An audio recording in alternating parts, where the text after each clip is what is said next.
Ladies and gentlemen, MS is caused by an infection of some kind.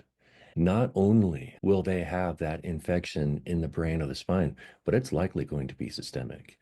So now that we know that infections cause the immune system to respond with inflammation, we know that the common method of treatment is to reduce inflammation.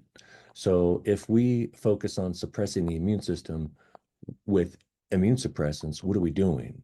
We're suppressing the immune system, but we're not going after the infection. And if we don't go after the infection, then what happens? The infection grows and proliferates and starts to cover more area and starts to cause more damage. So instead of just reducing inflammation, it's better to go after the pathogen. It can be difficult to figure out what type of bug somebody has in the brain and or the spine. And so my approach is to go after all categories of pathogens. And I do this with herbs. And not only do I go after all categories of pathogens just to make sure that we are addressing everything and knocking everything back, but I created a diet to prevent from feeding these infections as well. If you don't feed the infections and you go after them, then you can get on top of it and annihilate them and get your life back.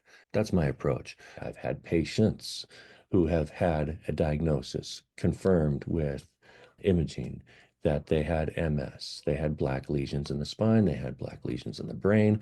I've treated people for their infections, and they have had images of their spine and brain after treatment, and those black lesions were gone, and they were better, and they had their life back.